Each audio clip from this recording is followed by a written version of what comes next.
Anda kembali di Sindo Today, pemirsa. 154 warga terkena infeksi saluran pernapasan akut akibat asap kebakaran TPA Jatiwaringin, Tangerang. Ya, mayoritasnya merupakan kelompok ibu hamil dan balita.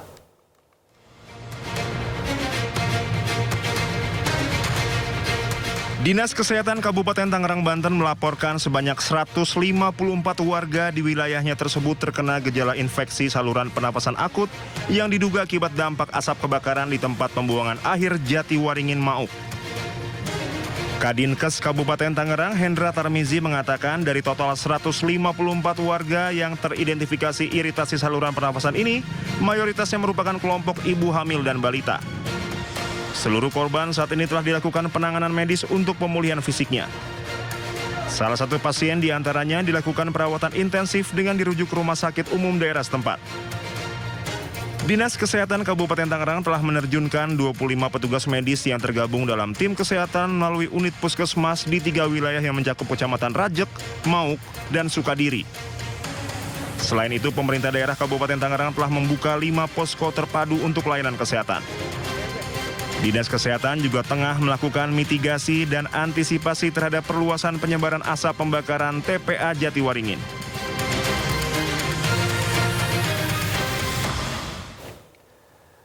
Sementara itu hingga Sabtu kemarin kebakaran di TPA Jatiwaringin belum sepenuhnya padam. Ya, BNPB mengerahkan 2 helikopter waterbombing untuk menjangkau titik api yang sulit dipadamkan.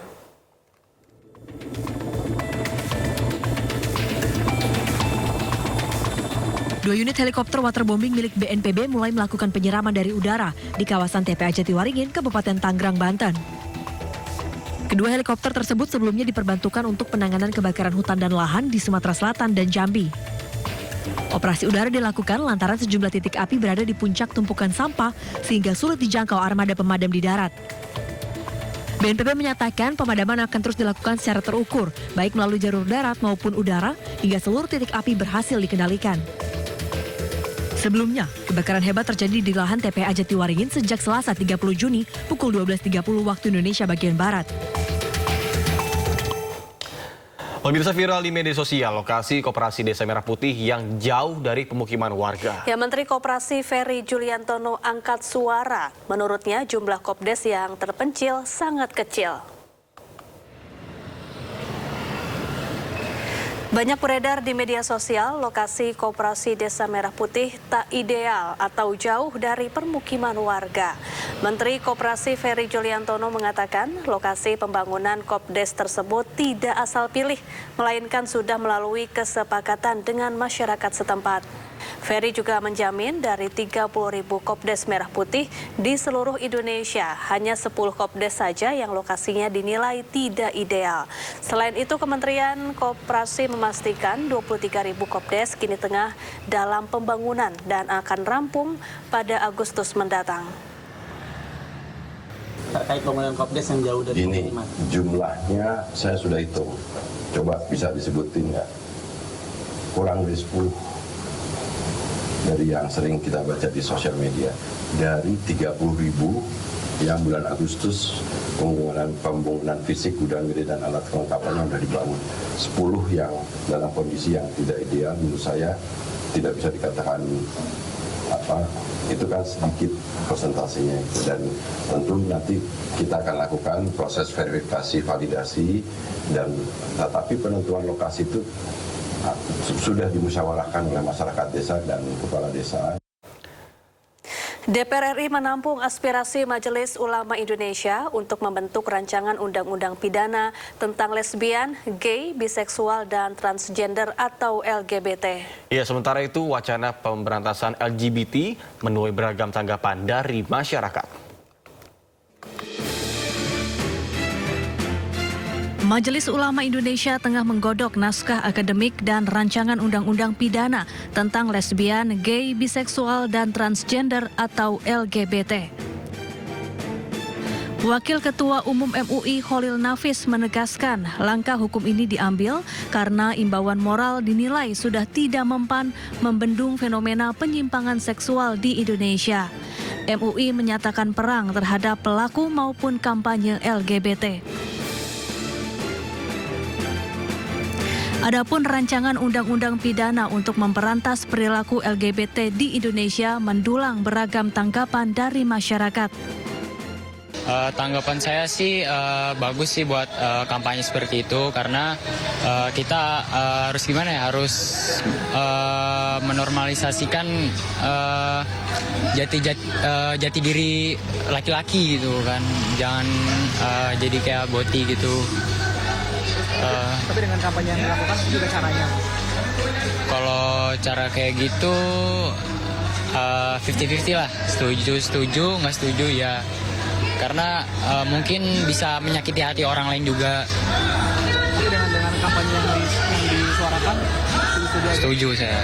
Jadi bisa masyarakat bisa mengetahui apa dampak dari bot ini juga dan menjadi integritas kita untuk mengenalkan sebenarnya gender kita itu apa sih. Untuk kampanye berantas boti menurut saya oke ya, since LGBT di Indonesia kan masih belum diperbolehkan ya, masih ilegal. Cuman mungkin caranya kali ya Mas, nggak yang lindas boti atau apa anarkis banget. Cuman mungkin bisa baik-baik atau pengarahan kayak kalau nemu orang yang agak-agak boti bisa mungkin diluruskan atau dibilang baik-baik gitu. Ya, tapi jangan anarkis juga sih, kan manusia juga ya walaupun boti. Sementara itu DPR telah menampung aspirasi MUI untuk memberantas LGBT dan akan membahasnya. Tim Liputan iNews melaporkan.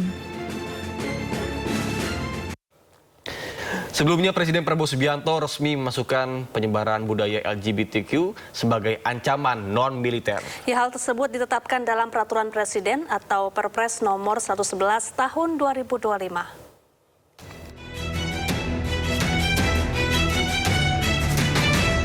Pemerintahan Presiden Prabowo Subianto telah menetapkan penyebaran budaya LGBTQ sebagai salah satu ancaman non-militer terhadap kedaulatan dan keselamatan bangsa. Hal ini tertuang dalam Peraturan Presiden nomor 111 tahun 2025 yang menjadi landasan bagi kebijakan umum pertahanan nasional periode 2025-2029. Penyebaran budaya LGBTQ atau lesbian, gay, bisexual, transgender, dan queer diklasifikasikan ke dalam ancaman non-militer berdimensi sosial, budaya, dan ideologi. Pada bagian ancaman non-militer, penyebaran budaya LGBTQ masuk dalam satu klasifikasi bersama radikalisme, terorisme, judi daring, pinjaman online ilegal, hingga penyalahgunaan narkoba. Peraturan Presiden tersebut telah resmi ditetapkan pada 25 Oktober 2025 lalu. Kebijakan ini menegaskan bahwa pertahanan negara tidak hanya menghadapi ancaman bersenjata, tetapi juga ancaman terhadap ideologi nilai dan ketahanan sosial bangsa. Kita ke informasi lain, pemirsa. Ingin Roy Suryo ditahan, Peradi Bersatu berencana mengirimkan surat ke Mahkamah Agung. Ya, Peradi meminta agar MA meninjau penangguhan Roy Suryo. Belum juga usai sidang pra-peradilan Roy Suryo, lawannya Peradi Bersatu sudah ancang-ancang akan menjebloskan tersangka fitnah ijazah itu ke penjara. Strategi yang akan dipilih Peradi adalah mengirimkan surat kepada Mahkamah Agung agar kembali meninjau penangguhan penahanan Roy Suryo. Sekjen Peradi Bersatu Ade Darmawan menyebut langkah itu sengaja mereka ambil agar Roy Suryo tidak terus-terusan mengajukan sidang pra-peradilan. Kalau ada pra-pid lagi yang akan dilaksanakan oleh tim Roy Suryo, otomatis harus segera dimasukkan ke dalam tahanan. Kenapa? Ketika pra-pid dibacakan dan itu tidak menang atau kalah, kemudian ada niatan lagi untuk memperapit, itu harus segera dilakukan penahanan. Maka kami akan mengajukan permohonan perhatian hukum dan tinjauan kembali status penahanan terdakwa Roy Suryo sebagai residivis. Sementara itu sebelumnya ahli pidana Didit Wijayanto berpandangan penangkapan Roy Suryo sudah cacat prosedur. Didit menyebut dalam hukum acara pidana, proses pelimpahan tahap 2 atau penyerahan tersangka dari penyidik ke jaksa, maka tersangka tidak perlu ditangkap, apalagi ditahan. Kalau dipanggil tidak datang 2 kali, tidak memberikan alasan yang patut. Yang kedua, untuk kepentingan penyidikan. Nah, kalaupun untuk kepentingan pelimpahan tahap 2, tidak perlu ditangkap. Nah, di sini ini problemnya adalah langsung ditangkap. Kalau itu artinya apa? Berarti Polda Metro ingin membuat norma baru. Jumat 19 Juni, dua tersangka fitnah ijazah Jokowi, Roy Suryo dan Dr. Tifa ditangkap Polda Metro Jaya. Keduanya sempat jalani perawatan di Rumah Sakit Polri sebelum dilimpahkan ke Kejaksaan Negeri Jakarta Selatan. Kejaksaan Negeri Jakarta Selatan kemudian memutuskan menangguhkan penahanan keduanya. Tak terima dengan penangkapan Polda Metro Jaya, Roy kemudian ajukan sidang pra-peradilan. Tim Liputan iNews melaporkan.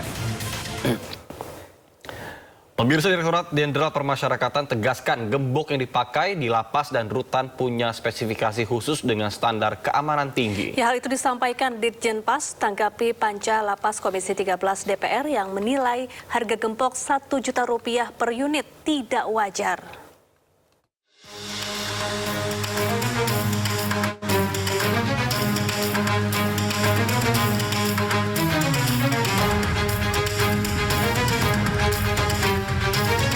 Direktorat Jenderal Pemasyarakatan tegaskan gembok yang digunakan di dalam lapas bukan merupakan gembok komersial biasa.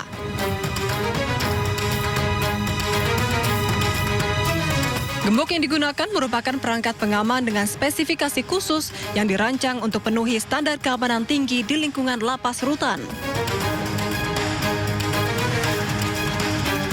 Menurut juru bicara Ditjenpas Rika Priyanti, setiap gembok wajib penuhi syarat ketat, mulai dari bahan logam berkekuatan tinggi, tahan karat, tak mudah rusak, hingga punya sistem anak kunci yang tidak mudah diduplikasi. Ia juga jelaskan seluruh proses pengadaan tahun anggaran 2024-2025 dilaksanakan melalui mekanisme e-purchasing pada katalog elektronik Lembaga Kebijakan Pengadaan Barang atau Jasa Pemerintah, sesuai Peraturan Presiden Nomor 16 Tahun 2018, sebagaimana diubah dengan Perpres Nomor 12 Tahun 2021, serta Peraturan LKPP yang berlaku.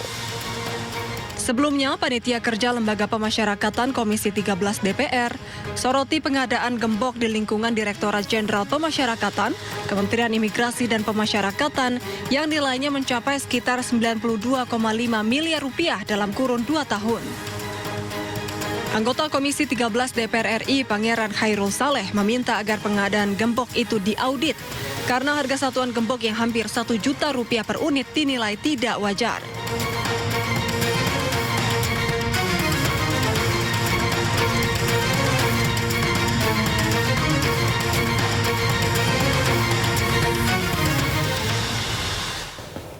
Pemirsa, oknum TNI aktif diduga terlibat korupsi MBG. Ya, Kejagung menyebut oknum TNI berpangkat kolonel itu ada di balik pembelian 21.000 motor listrik.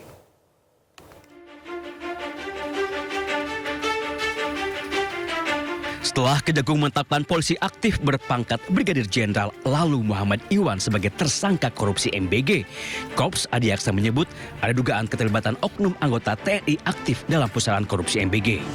Kejagung menyebut oknum TNI berpangkat kolonel itu berinisial BU. Di dalam tubuh Badan Gizi Nasional, BU memiliki jabatan ganda, yakni sebagai Sekretaris Deputi Bidang Penyediaan dan Penyaluran dan Pejabat Pembuat Komitmen atau PPK. Sebagai petinggi di Badan Gizi Nasional, BU diduga ikut kong-kali-kong mengatur penggelembungan harga barang dan jasa, termasuk pengadaan sepeda motor listrik yang jumlahnya mencapai 21.801 unit. Walaupun sudah menemukan keterlibatan oknum TNI, namun Kejagung tidak bisa serta-merta memproses BU karena masih berstatus TNI aktif.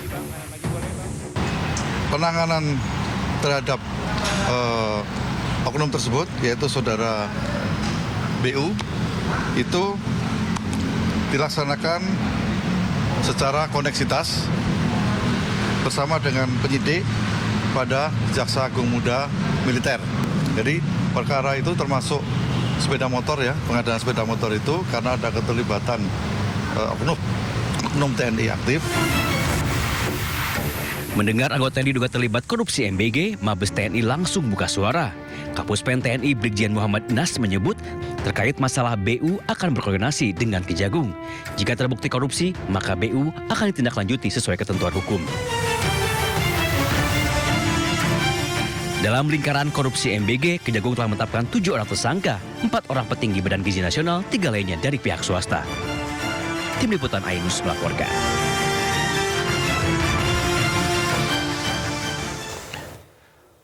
Pemirsa, BPJS Kesehatan menderita defisit dana jaminan kesehatan nasional sebesar 17,13 triliun rupiah sepanjang tahun 2025. Ya, defisit terjadi seiring beban pelayanan kesehatan yang terus melampaui pendapatan program. BPJS Kesehatan membukukan defisit dana jaminan sosial kesehatan atau dana jaminan kesehatan nasional JKN sebesar 17,13 triliun rupiah sepanjang 2025. Nilai tersebut melonjak 123,8% dibandingkan defisit 2024 yang mencapai 7,66 triliun rupiah. Seiring beban pelayanan kesehatan yang terus melampaui pendapatan program. Direktur Utama BPJS Kesehatan, Prihati Pujo Waskito, mengatakan tekanan terhadap keuangan JKN bukan merupakan kondisi baru. Menurutnya BPJS Kesehatan juga pernah mengalami defisit pada 2018. Kondisi keuangan kemudian membaik pada 2020 hingga 2021 karena manfaatan layanan kesehatan menurun selama pandemi COVID-19. Ya, memang itu yang kita hadapi hari-hari, dan defisit itu adalah pengalaman BPJS sudah dari dulu ya, 2018 juga begitu. Dan yang disebutkan Pak Timbul 2020, 2021 menjadi efisien karena ada COVID waktu itu. Tetapi begitu ekspektasi atau keinginan utilisasi pasca COVID ini begitu naik juga, ya, pergeseran penyakit, pertumbuhan penduduk, ya itu menyebabkan rasio klaim seperti ini, ya, sehingga kita yakinlah pemerintah akan segera melakukan. Hingga akhir 2025, jumlah kepesertaan BPJS Kesehatan mencapai 252,7 juta jiwa. Angka ini setara dengan 98,62% dari total penduduk Indonesia.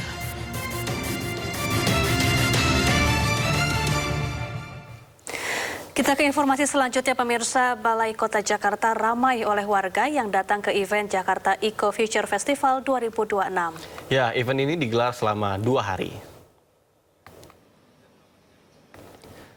Dalam acara ini, masyarakat bisa mengikuti berbagai program edukasi lingkungan, mulai dari pengelolaan wadah kosong, daur ulang plastik, pembuatan pupuk organik, hingga mengenal budidaya maggot sebagai pengurai sampah organik. Salah satu booth yang menarik adalah mesin penukar botol plastik menjadi saldo uang digital. Warga cukup memasukkan botol plastik bekas yang bersih dan juga kering ke dalam mesin yang kemudian akan dihitung menjadi poin yang mendapatkan ditukarkan ke rekening atau dompet digital. Masyarakat UMKM Jakarta bisa memanfaatkan sampah plastik yang sudah kami daur ulang di pabrik kami buat dijadikan produk-produk merchandise atau recycling produk. Artinya apa? Masyarakat dapat 3 manfaat. Manfaat ekonomi, manfaat sosial, dan lingkungan. Dan ibu-ibu bapak ini bisa cairin sampah yang terkumpul itu, poinnya bisa di-redeem buat bisa beli sembako, telur, minyak goreng, dan lain-lain. Dan semua orang happy. Jadi again, ngomongin instruksi gubernur, perlu ada insentif, perlu ada uang yang diberikan agar masyarakat melek mau milah sampah. Sehingga apa? Sehingga kesadaran atau awareness bisa dilakukan dari diri sendiri. Kita cuma bawa bekas minum yang di rumah, terus lihat acara ini, jadi pengen ikutan kan lumayan ya. Sampah di rumah bisa berguna jadi sesuatu yang ya bisa buat jajan lagi di sini. Dikumpulin dari mana aja Bu sampahnya Ibu? Sementara sih dari rumah ya, Mas, bekas minum, bekas makan kita gitu. Terus selama ini kan kalau gede-gede gini sayang ya gitu loh. Jadi pas kebetulan di rumah ada dan kita lihat ada acara ini, terus kita coba bawa, kita coba mau tuker deh di sini gitu. Pemirsa, Pekan Raya Jakarta tahun ini tak hanya menjadi tujuan masyarakat untuk berburu diskon dan jajanan viral. Ya, di balik ramainya pengunjung, fenomena jasa titip atau just tip kembali menjadi sorotan. Dengan membawa koper berukuran besar, para pelaku just tip berkeliling dari satu tenan ke tenan lain untuk membelikan berbagai produk titipan pelanggan. Mulai dari aneka snack hingga barang promo yang hanya dijual selama Pekan Raya Jakarta berlangsung. Tingginya minat masyarakat memanfaatkan jasa ini menjadikan just tip sebagai peluang usaha musiman yang menjanjikan.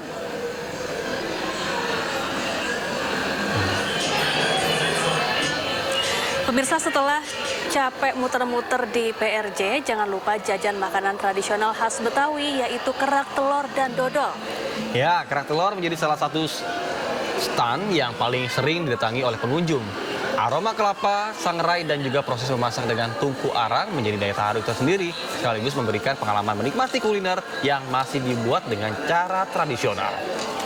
Bahkan tidak hanya kerak telur, pengunjung juga dapat menikmati toge goreng, laksa Betawi, hingga membawa pulang dodol Betawi sebagai oleh-oleh.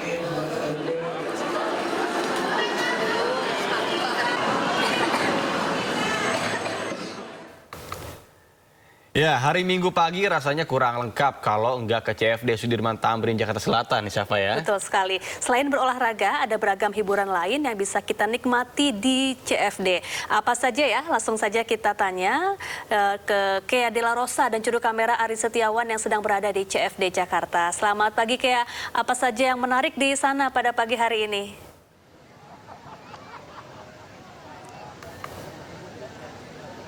Halo, selamat pagi Safa dan juga Nata. Wah, kalau misalnya kita ngomongin CFD di Bundaran HI, tentunya hampir setiap minggu selalu ada event berbeda. Kali ini ada event dari Parade Budaya Jakarta World Folk Festival 2026 yang tadi di belakang saya telah menampilkan 6 tarian dari 7 negara berbeda. Tadi yang sudah tampil ada negara Roma, Yunani, Rusia, Filipina, dan beberapa negara lainnya yang tadi sudah selesai nih Safa dan Nata penampilannya.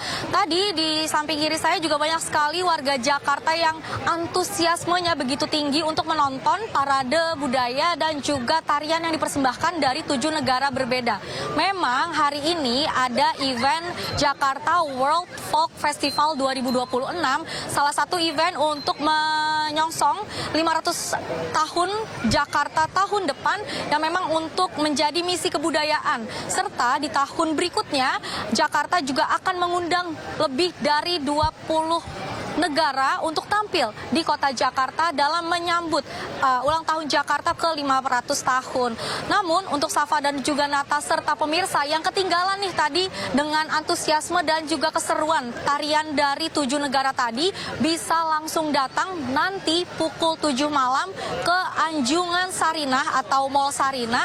Nanti mereka juga akan tampil pada pukul 7 malam hingga pukul 9 malam hari ini. Kalau misalnya Nata dan juga Safa penasaran bagaimana sih tarian-tarian dari para penari Eropa, pastinya itu sangat seru dan juga sangat menyenangkan. Tentunya acaranya pun gratis untuk warga Jakarta. Nah, Nata dan juga Safa, kalau misalnya pengen jalan-jalan ke CFD, langsung saja ikut saya ke sini. Kalau misalnya mau nonton tarian dari luar negeri di acara Jakarta World Folk Festival 2026, nanti langsung saja datang ke Anjungan Sarinah pukul 7 malam.